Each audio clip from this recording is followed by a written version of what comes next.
In May of 1999, David Phillips, a Davis, California engineer, stumbled upon a remarkable opportunity while browsing his local grocery store's frozen food section.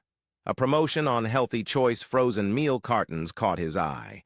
For every 10 barcodes returned by December, he could earn 500 air miles. Many might have dismissed such an offer as insignificant, but not David. As he pondered the potential, a realization dawned on him. This could be the key to a lifetime of free flights for his family. Upon closer inspection, David noticed a fine print bonus. By sending in the barcodes before the end of the month, he could double his air miles to 1,000 for every 10 barcodes. This discovery fueled his ambition even further. While the cost of accumulating air miles through traditional means might seem exorbitant, David saw an opportunity to maximize his rewards at a fraction of the cost. Healthy Choice frozen meals, priced at $2 each, would indeed have been costly if not for David's resourcefulness. Opting for a cheaper alternative, he found Healthy Choice soup cans for just 90 cents each. Still, he needed more, much more. His quest led him to a discount warehouse, where he struck gold. Healthy Choice pudding cups priced at a mere 25 cents each adorned with its own barcode. David wasted no time in clearing out the store's pudding stock.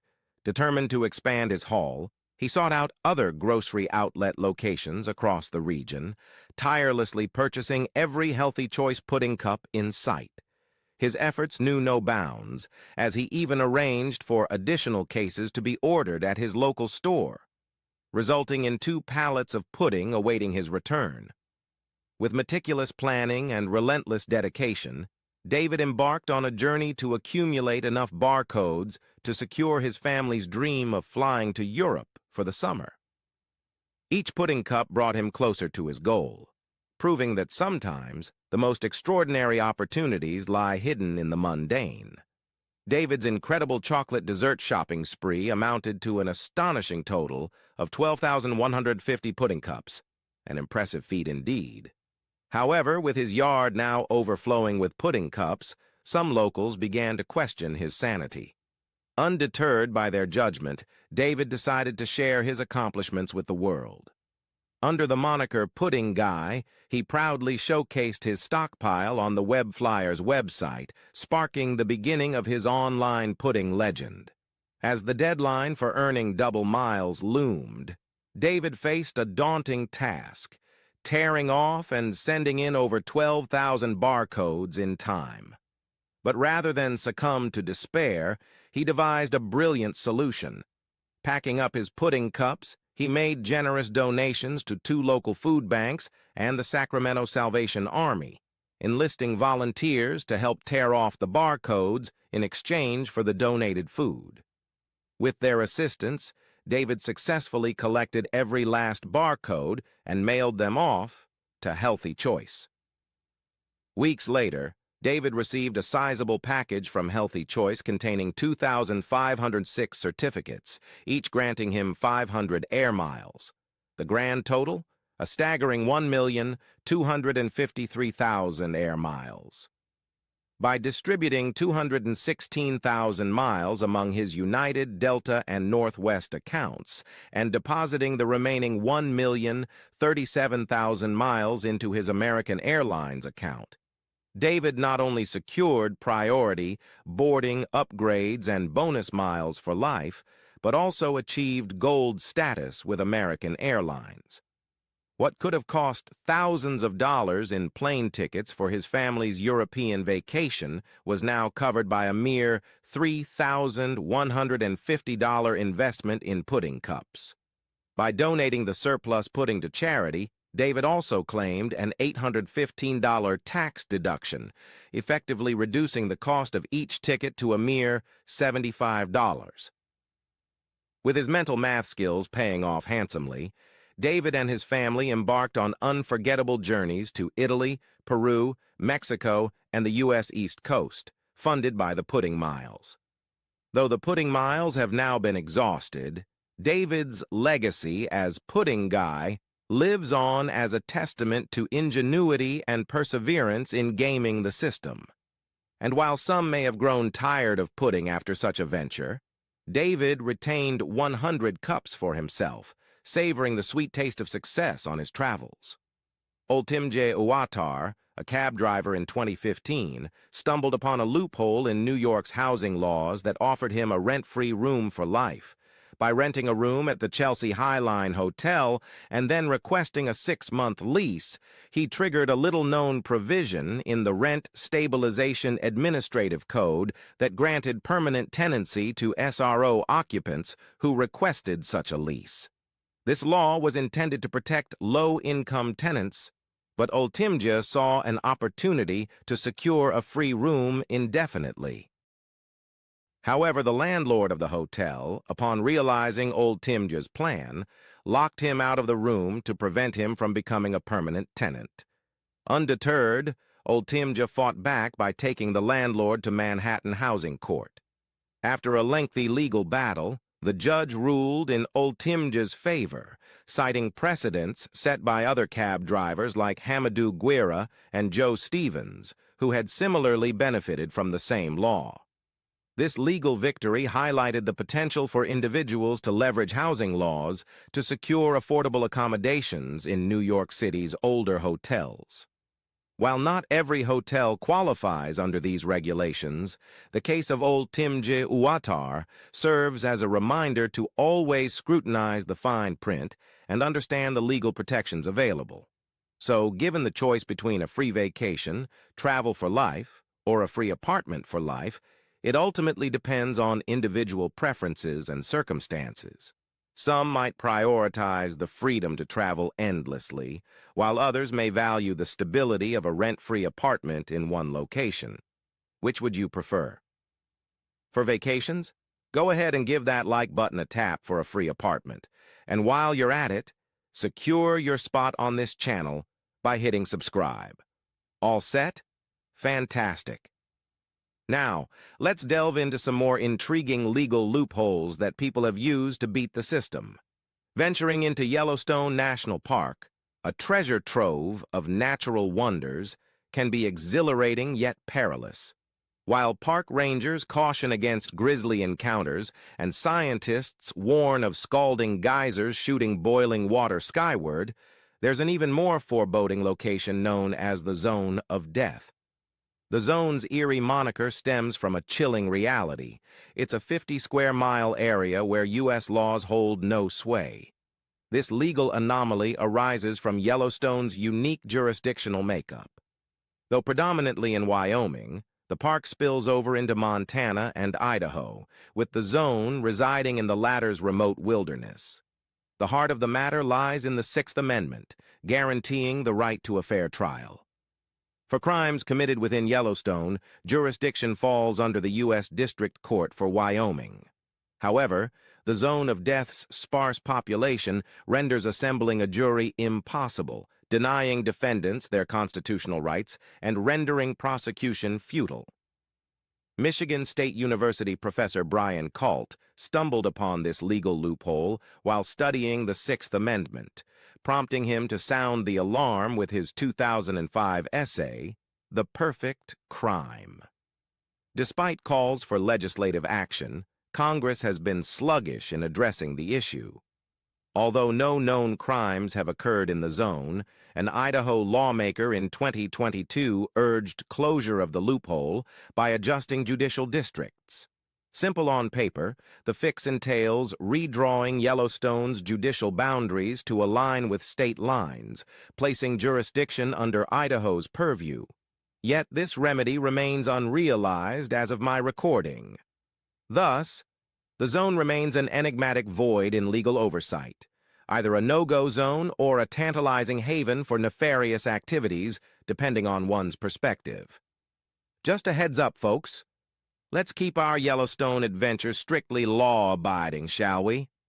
We've all heard of making it rain dollar bills, but what about raining dollar coins? Ouch, that sounds painful. Maybe that's why dollar coins never gained traction despite the American government's persistent efforts to promote them.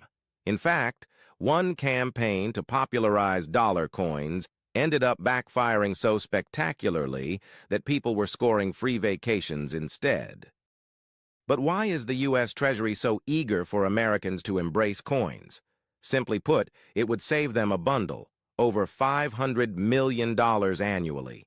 Surprisingly, coins are more cost-effective in the long run than paper currency. While bills wear out relatively quickly and need frequent replacement, coins can last up to 30 years, a staggering 16 times longer than bills. In a bid to encourage the use of dollar coins, the U.S. Mint launched various initiatives over the years.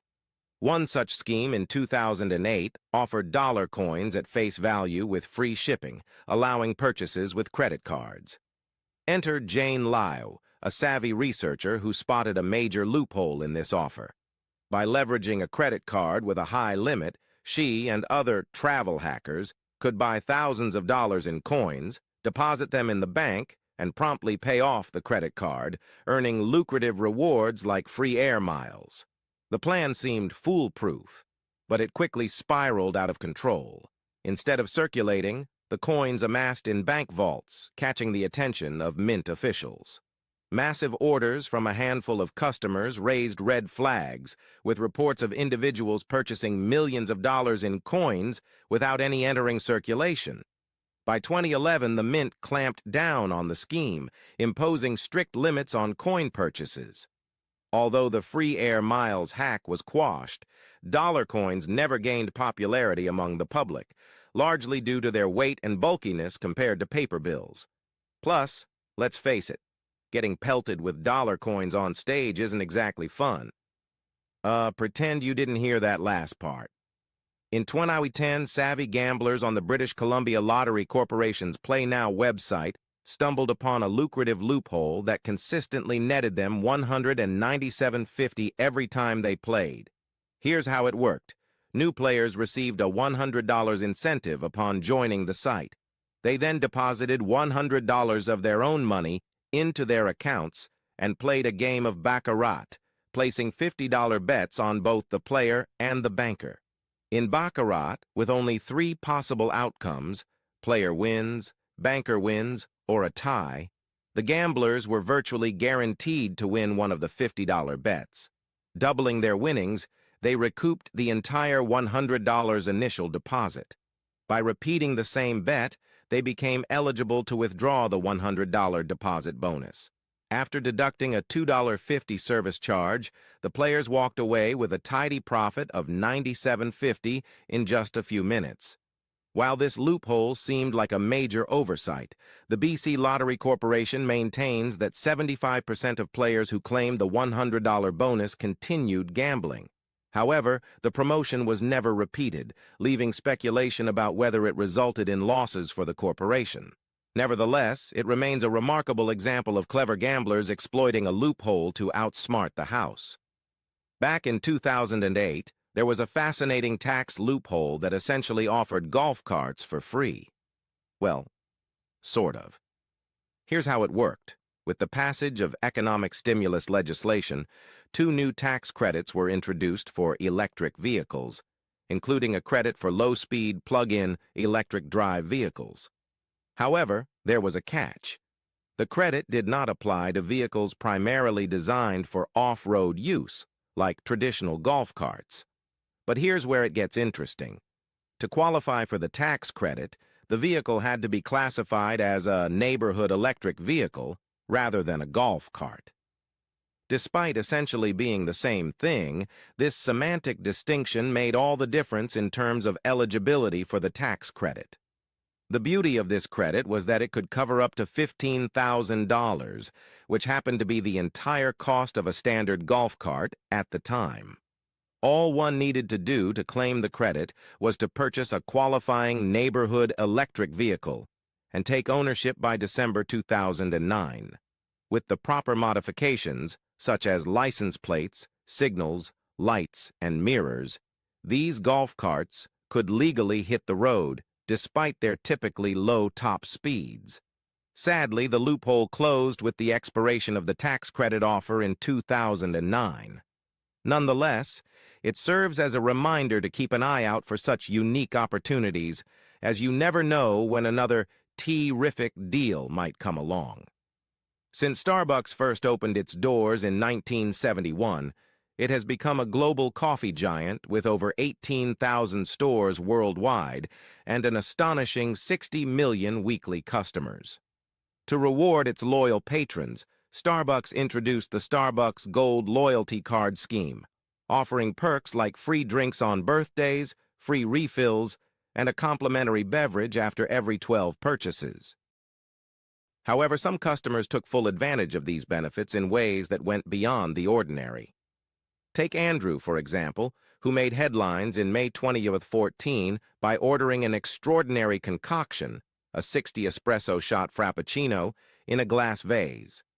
With a total cost of $54.75, Andrew's gargantuan beverage was entirely free thanks to his gold membership. But Andrew's record didn't stand for long.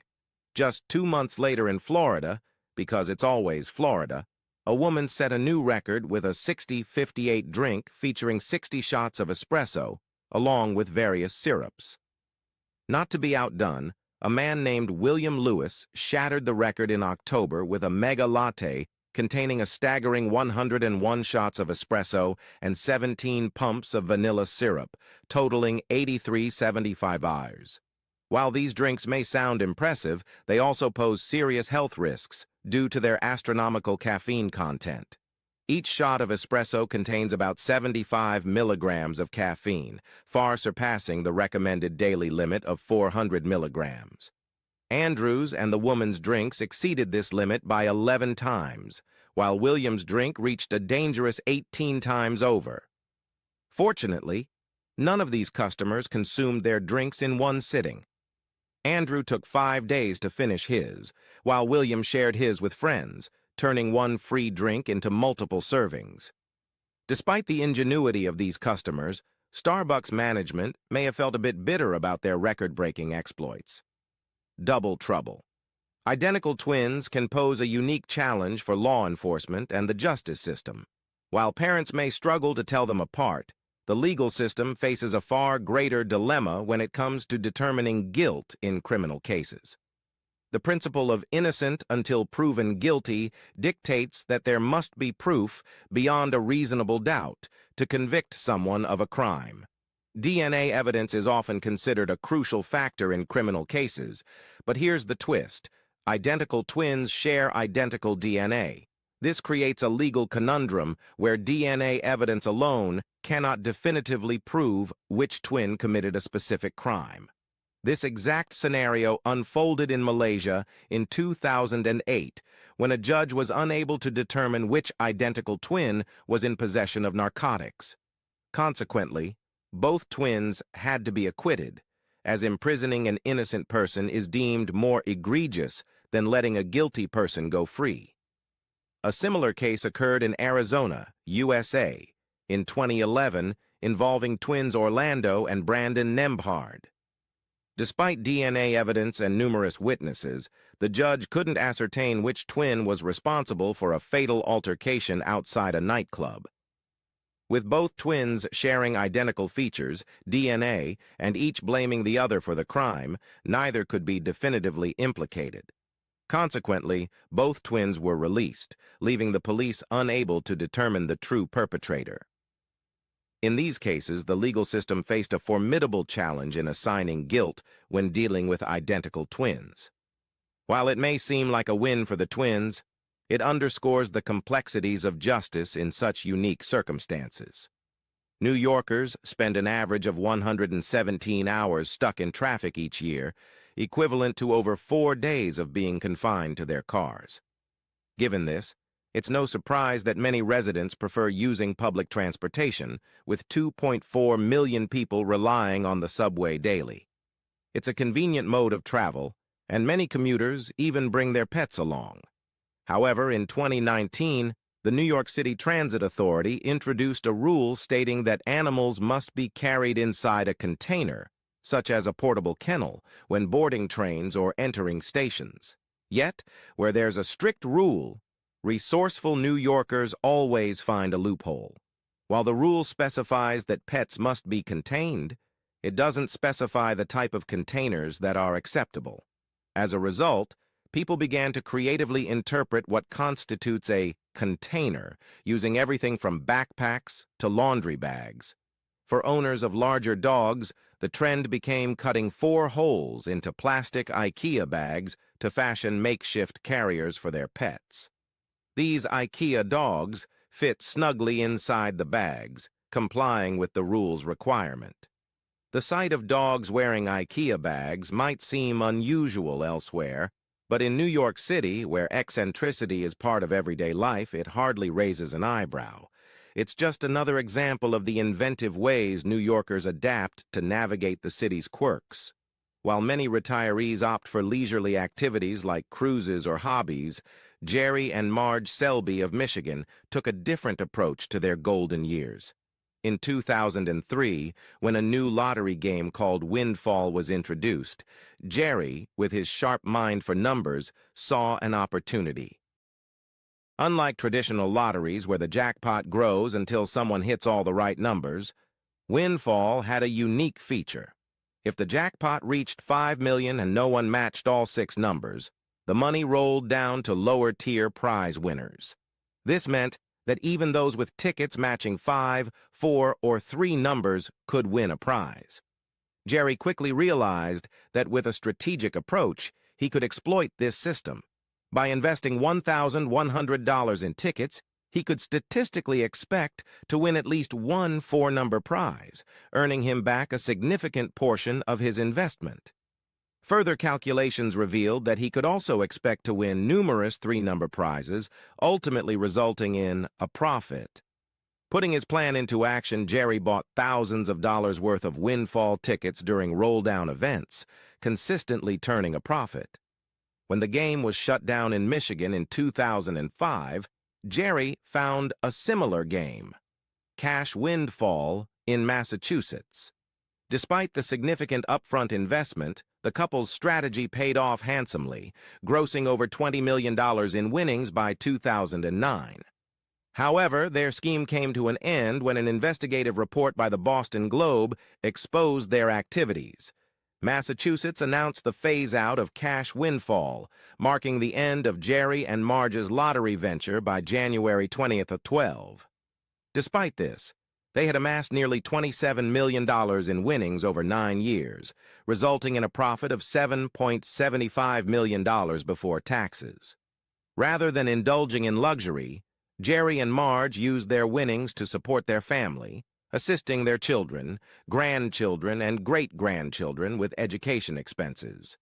Their story highlights their savvy financial acumen and commitment to their family's well-being, proving that sometimes the best investments are those made for the ones we love.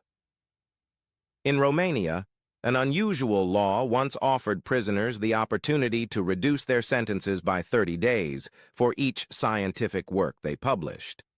This law led to some unexpected outcomes, such as the case of Gheorghe Copos, a businessman serving time behind bars. Copos managed to shave off 150 days from his sentence by publishing 5 books, one of which was titled Matrimonial Alliance as a Policy of Romanian Kings in the 14th to 16th Centuries, demonstrating a surprising academic depth. However, not all the publications were as legitimate as they seemed. In 2015, a historian named Catalin Parfeni uncovered a case of blatant plagiarism when he discovered that Copos's book was a word-for-word copy of his own master's thesis. This discovery shed light on the dubious practices occurring behind bars, where prisoners were simply copying existing academic works to expedite their release, rather than producing original content. The revelation of widespread plagiarism sparked controversy and criticism, ultimately leading to the repeal of the law in 2016. With this change, prisoners no longer have the incentive to churn out hastily written or plagiarized works to shorten their sentences. As a result, the legal landscape of Romania's prisons has evolved, closing this unusual chapter in the country's legal history. During the fallout of the 2008 financial crisis, some areas of the United States were left with abandoned homes as people struggled to keep up with mortgage payments. In Flower Mound, Texas, one man named Kenneth Robinson saw an opportunity in this crisis. He discovered a vacant house valued at $330,000, with no one laying claim to it after the mortgage company tied to it had shut down. Kenneth knew about a little-known law called adverse possession, which allowed someone to claim ownership of an abandoned property if they moved in and lived there uncontested for a certain period, typically 3 years in Texas. By filing paperwork and paying a nominal fee of $16 at the local courthouse, Kenneth began the process of claiming ownership of the property. To spread the word about this loophole, Kenneth created a website called 16house.com and gained local notoriety. However, his actions drew ire from neighbors and legal scrutiny from the mortgage holder, Bank of America. After living in the house for only 8 months, a judge ruled in favor of the bank, effectively ending Kenneth's claim to the property. While Kenneth's attempt to acquire a home for a minimal fee ultimately failed, the law of adverse possession still exists. However, potential claimants should exercise caution and avoid publicizing their actions to prevent swift legal repercussions. It's fascinating how different states in the U.S. have varying laws regarding public nudity. In Kansas, it's surprisingly legal to stroll around in the nude as long as you keep your hands visible, while in North Carolina, public nudity is prohibited. However, North Carolina's laws do allow individuals to do as they please on their own property, meaning you can stand nude in your doorway or backyard without legal consequences. It's a quirky example of how legal nuances can vary from one place to another. As for other interesting loopholes or clever ways around rules, legally, obviously, I'd love to hear your thoughts. Let me know in the comments below.